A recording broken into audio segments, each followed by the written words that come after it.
ሰላም ጤና ይስጥልን ክቡራትና ክቡራን ተመልካቾቻችን ከናሁ ቴሌቪዥን ለዕለተ ረቡዕ ሚያዝያ 1 2017 ዓ.ም ከሀገር ቤትና ከባህር ማዶ የተሰናዱ ስፖርታዊ ዜናዎቻችንን ከአሁን ሰዓት ጀምሮ ወደ እናንተ እናደርሳለን። እስከ ዜናዎቻችን ፍጻሜ ድረስ አብራችሁ እንድትቆዩ የአክብሮት ግብዣችን ነው። ወደ ቀዳሚው የሀገር ቤት ስፖርታዊ ዜናችን ስናልፍ የኢትዮጵያ ፕሪሚየር ሊግ እናገኛለን። የኢትዮጵያ ፕሪሚየር ሊግ 2017 ዓ.ም የውድድር ዘመን የ24ኛ ሳምንት መርሃ ግብር ጨዋታዎች በሐዋሳ ሰው ሰራሽ ስቴዲየም እየተከናወኑ ይገኛሉ። በመርሃ ግብሩ ቀጣይ ጨዋታዎች በነገው ዕለትም እንደዚሁ የመርሃ ግብሩ ሁለት የመጨረሻ ጨዋታዎች ሲከናወኑ ቀን 9 ሰዓት ላይ አርባ ምንጭ ከተማ ከኢትዮጵያ ንግድ ባንክ ጋር የሚያደርጉትም ጨዋታ ትልቅ ትኩረትን አግኝቷል። ያለፉትን ተከታታይ ጨዋታዎችን ድል ማድረግ የቻሉት ኢትዮጵያ ንግድ ባንኮች በዚህም ጨዋታ ላይ ድል የሚቀናቸው ከሆነ የበለጠ ነጥባቸውን ለማሻሻል የሚያስችላቸው ይሆናል። በዘንድሮ ዓመት ኢትዮጵያ ፕሪሚየር ሊግን ከተቀላቀሉ የኢትዮጵያ ከፍተኛ ሊግ አዳጊ ክለቦች መካከል አርባ ምንጭ ከተማ አንደኛው ሲሆን ጥሩ ጉዞም እያደረገ ይገኛል። ይህንንም ጨዋታ ለማሸነፍ ወደ ሜዳ እንደሚገቡ እየተገለጸ ይገኛል። ሌላኛው አመሻሽ 12 ሰዓት ላይ የሚደረገው ጨዋታ በበርካታ የእግር ኳስ አፍቃሪያን ዘንድ ትልቅ ትኩረትን አግኝቷል። ባህር ዳር ከተማን ከኢትዮጵያ ቡና ጋር የሚያገናኘው ጨዋታ ትልቅ ትኩረትን ያገኘ ሲሆን በተለይ ቡናማዎቹ ያለፉትን ተከታታይ ጨዋታዎችን ድል ማድረጋቸውን ተከትሎ በዚህም ጨዋታ ላይ ድል የሚያደርጉ ከሆነ የበለጠ ነጥባቸውን ከፍ በማድረግ የሁለተኝነት ደረጃቸውን አጠናክረው የሚቀጥሉበትን ሂደት ማስመዝገብ ይችላሉ። ከመሪው ክለብ ኢትዮጵያ መድን ጋር ያላቸውንም የነጥብ ልዩነት ማጥበብ የሚችሉበትን አጋጣሚ ይፈጥራሉ ተብሎ ይጠበቃል። የጣና ሞገዶቹም በተመሳሳይ አሁን ላይ ለሊጉ የዋንጫ ፉክክር ውስጥ ካሉ ክለቦች መካከል አንደኛው ሲሆኑ በዚህም ጨዋታ ላይ የተሻለ ነገር ሊያሳዩ እንደሚችሉ እየተገመተ ይገኛል።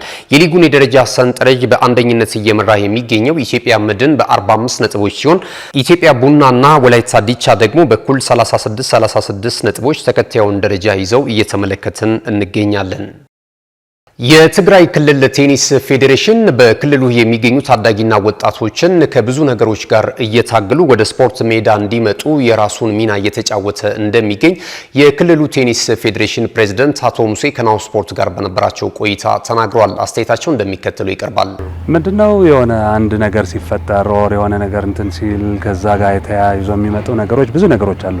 እንደ ትራውማ የምትለው አንዳንድ እንትኖች ጥሩ ያልሆነ ነገር ሊመጡ የሚችሉ የዚህ ትራውማ ሂል ኦር ከጭንቀት ከመጨናነቅ ከምን ጋር የሚያወጣ አንደኛውና ዋና መሰረት ተብሎ ከሚጠቀሱ ስፖርት ነው። ስፖርት ደግሞ ያው ቅድም ለመግለጽ እንደሞከርከው አድዋ ጋር የተደረገ የሩጫ ውድድር አለ። እንደዚሁም ፕሪሚየር ሊግ መግባታቸውም አንድ ነገር ነው። ስለዚህ ዋናው ስፖርት ነውና ስፖርት ለዚህ ነው ይበልጥ እንትን የምንላቸው። ስለዚህ ማዳኛ አይነት ሊሆን የሚችል እንደሆነ ነውና አሁን እኛም ለዚሁ ነው በአጋጣሚ ጉባኤ ነበረ። የኢትዮጵያ የቴኒስ ፌዴሬሽን ጉባኤም ስለነበረ አዲስ ተመራጮችም እንዲመረጡ እንትን ነበር። ለዚህ ነበር የመጣ ነው። መተንም ይሄን እንቅስቃሴ በመታየቱ በመጀመሩ በጣም ብዙ ነገር በቃ ደስ እንዳለ የሁላችንም ስሜት ነውና ትክክል ነው። ስፔሻሊ ለኛ በተለይ ትግራዮች እንደ እንትን ትንሽ ማነቃቂያ እንዲሆነን የተደረገ ነውና ከዚህ ቀስመን የምንሄደው ኮንታክትን ፈጥረን የምንሄደው ቀላል ነገር አይደለም።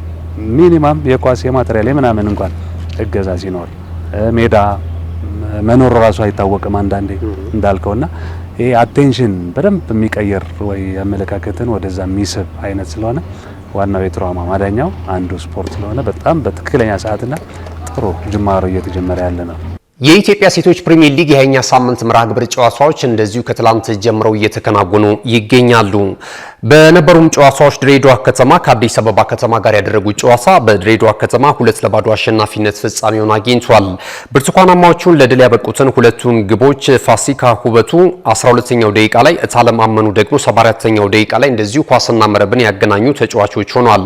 ኢትዮ ኤሌክትሪክን ከአዳማ ከተማ ጋር ያገናኘው ጨዋታም እንደዚሁ በኢትዮ ኤሌክትሪክ 2-2 አሸናፊነት ሲጠናቀቅ እደት ካሱ 6ኛውና 40ኛው ደቂቃ ላይ ለኢትዮ ኤሌክትሪክ ያሸናፊነቱን ግቦች ከመረብ ማሳረፍ ችላለች። ይህንንም ተከትሎ ኢትዮ ኤሌክትሪክ አሁን ላይ ነጥቡን ወደ 35 ከፍ በማድረግ 3ኛ ደረጃ ላይ መቀመጥ ችሏል። ነገና ከነገ በስቲያ የሚደረጉትን ጨዋታዎች ስንመለከት አንበሪቾ ከተማ ከልደታ ክፍለ ከተማ 4 ሰዓት ላይ፣ ባህር ዳር ከተማ ከሐዋሳ ከተማ ቀን 8 ሰዓት ላይ እንደዚሁም ቀጥር 10 ሰዓት ላይ ደግሞ አርባ ምንጭ ከተማ ከቦሌ ክፍለ ከተማ ጋር የሚያደርጉት ጨዋታ ትልቅ ትኩረትን ስቧል። የሊጉ መሪ ክለብ ኢትዮጵያ ንግድ ባንክ በነገው ዕለት እንደዚሁ ከቂርቆስ ክፍለ ከተማ ጋር ረፋድ 4 ሰዓት ላይ ጨዋታቸውን ሲያደርጉ ሲዳማ ቡና ከመቻል የሚያደርጉት የቀን 10 ሰዓትም ጨዋታ እንደዚሁ ትኩረትን አግኝቷል። የሊጉን የደረጃ ሰንጠረዥ ኢትዮጵያ ንግድ ባንክ 47 ነጥቦችን ሰብስቦ በቀዳሚነት ሲመራ ሐዋሳ ከተማ በ37 ነጥቦች ይከተላል። ኢትዮ ኤሌክትሪክ በ35 ነጥብ ሶስተኛ ደረጃ ላይ ይገኛል። ድሬዳዋ ከተማ፣ ልደታ ክፍለ ከተማና መቻል ተከታዩን ደረጃ በኢትዮጵያ ሴቶች ፕሪሚየር ሊግ ይዘውት እየተመለከትን እንገኛለን። የሊጉን የከፍተኛ ጎል አስቆጣሪነት ትራክ እንደዚሁ ሴናፉ አቁማ ከኢትዮጵያ ንግድ ባንክ በ18 ግቦች በቀዳሚነት ስትመራ መሐሌት ምትኩ ደግሞ እንደዚሁ ከኢትዮ ኤሌክትሪክ ሁለተኛ ደረጃ ላይ ተቀምጣለች።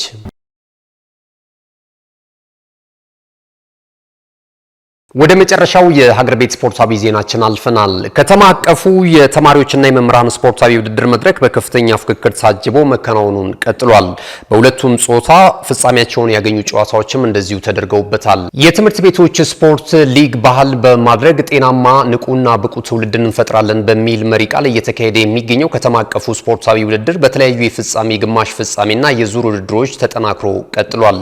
የአንደኛ ደረጃ ሴት ተማሪዎች ባደረጉት የቮሊቦል ውድድር አቃቂ መንግስት አንደኛ ደረጃ ትምህርት ቤት አንደኛ ሆኖ ሲያጠናቅቅ የንፋስ ስልክ ላፍቶ ክፍለ ከተማ ታድሶ አንደኛ ደረጃ ትምህርት ቤት በበኩሉ ሁለተኛ ሆኖ ውድድሩን አጠናቋል። ቦሌ ገርጂ ሶስተኛ ሆኖ በማጠናቀቅም የናስ ሜዳሊያ ተሸላሚ ሆኗል። በሁለተኛ ደረጃ ተማሪዎች መካከል በተካሄደ የሴቶች ቮሊቦል የውድድር መድረክ እንደዚሁ የአራዳ ክፍለ ከተማ ካቴድራል ትምህርት ቤት የወርቅ ሜዳሊያ ሲያገኝ የአዲስ አበባ ከተማ የብር ሜዳሊያ እንደዚሁ አግኝቷል። አንዶዴት ከለሚኩራ የናስ ሜዳሊያ እንደዚሁ ያገኙ ሁለት ትምህርት ቤቶች ሆኗል። ጠንካራ ፉክክር በታየበት የወንዶች የቮሊቦል ውድድር ካቴድራል ከአራዳ ቀዳሚ ሆኖ ሲያጠናቅቅ ኢላሳይድ ከለሚኩራ ሁለተኛ፣ ኮከብ ጽባህ ደግሞ እንደዚሁ ሶስተኛ ሆኖ ውድድሩን ፈጽሟል። ዘገባው የአዲስ አበባ ወጣቶችና ስፖርት ቢሮ ነው። ውድ ተመልካቾቻችን ከናሁ ቴሌቪዥን ስፖርታዊ ዜናዎቻችን እንደቀጠሉ ናቸው። ቀደም ሲል የሀገር ቤት ስፖርታዊ ዜናዎች ወደ እናንተ ደረሱ። ከዚህ ሰዓት ጀምረን ደግሞ የባህር ማዶ ስፖርታዊ ዜናዎችን ወደ እናንተ የምናደርስ ይሆናል። አብራችሁኑ ነው። ካሽጎ በየትኛውም ዓለም ሆነው በማንኛውም ሰዓት ለወገኑ የሚደርሱበት ፈጣን የገንዘብ መላኪያ ተከፈተሎ። ማስተርና ቪዛ ካርዶን በመጠቀም ከ5 እስከ 20 ዶላር የሚልኩበት አዲስ የገንዘብ መላኪያ መንገድ።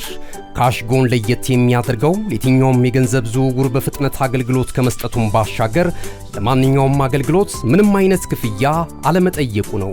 በሀገራችን ታሪክ ገንዘብን ከውጪ ወደ ሀገር ቤት በማስተላለፍ በመተግበሪያ መልክ አገልግሎት መስጠት የጀመረው የመጀመሪያው ሀገር በቀል የገንዘብ መላኪያ ዘዴ ካሽጎ ከ4500 በላይ ባሉ የባንክ ቅርንጫፎች አገልግሎት እየሰጠ ይገኛል። ገንዘቦን በሰኮንዶች ልዩነት ውስጥ ይፈልጉ በአካውንቶ ወይንም በእጆ ቆጥረው የሚወስዱበት ልዩ ዘዴ። በቅርቡ ሁሉንም ኢትዮጵያዊ ባለቤት ለማድረግ ጉዞ የጀመረው ካሽጎ ዛሬውኑ መተግበሪያውን በስልኮ ላይ በመጫን የአገልግሎቱ ተጠቃሚ ሆኑ። ፍጥነት መለያችን፣ ኢትዮጵያን መክፈቻችን፣ ካሽጎ ነው መላኪያችን። ካሽጎ የአዲሱ ትውልድ ብራንድ። ወደ ቀዳሚው የባህር ማዶ ስፖርታዊ ዜናችን ስናልፍ የታላቁን የአውሮፓ ቻምፒየንስ ሊግ የውድድር መድረክ የሩብ ፍጻሜ የመጀመሪያ ዙር ጨዋታዎችን እንመለከታለን። በትላንትናው ዕለት ጅማሮን ያደረገው የአውሮፓ ቻምፒየንስ ሊግ የሩብ ፍጻሜ የመጀመሪያ ዙር ሁለት ጨዋታዎች ላይ የእንግሊዙ ክለብ ሪያል ማድሪድን በማሸነፍ ወደ ግማሽ ፍጻሜው ለማለፍ የበለጠ ዕድሉን ያሰፋበት ውጤት ማስመዝገቡንም ተመልክተናል። እንደዚሁም ደግሞ የጀርመኑ ክለብ ባየር ሙኒክም በሜዳው የጣሊያኑን ክለብ ኢንተር ሚላንን አስተናግዶ 2-1 በሆነ ውጤት የተሸነፈበትንም አጋጣሚ እንደዚሁ ተመልክተናል። የመርሃ ግብሩ ቀጣይ ጨዋታዎች ዛሬ ምሽትም ቀጥለው ሲከናወኑ የስፔኑ ክለብ ባርሴሎና በሜዳው የጀርመኑን ክለብ ቦሩሲያ ዶርትሙንድን የሚያስተናግድበትም ጨዋታ ይጠበቃል። ይህ ጨዋታ ምሽት 4 ሰዓት ሲል ጅማሮን የሚያደርግ ይሆናል። ቦሩሲያ ዶርትሙንድ ከዚህ ቀደም በጥሎ ማለፍ 16ቱ ፍልሚያ የፈረንሳዩን ክለብ ሊልን 3-2 በሆነ ውጤት በማሸነፍ ወደዚህኛው ምዕራፍ መቀላቀሉም የሚታወስ ነው። በተመሳሳይ የዛሬ ምሽቱ ባለሜዳው ክለብ ባርሴሎና ቤኒፊካን 4-1 በሆነ ውጤት አሸንፎ ወደዚህኛው ዙር መቀላቀሉም እንደዚሁ አይዘነጋም። በዚሁ ሰዓት ላይ ሌላ ተጠባቂ ጨዋታ የሚከናወን ሲሆን የፈረንሳዩ ክለብ ፒኤስጂ በሜዳው ፓርክ ዴ ፕሪንስ አስተን ቪላን የሚያስተናግድበትም ጨዋታ ትልቅ ትኩረትን አግኝቷል።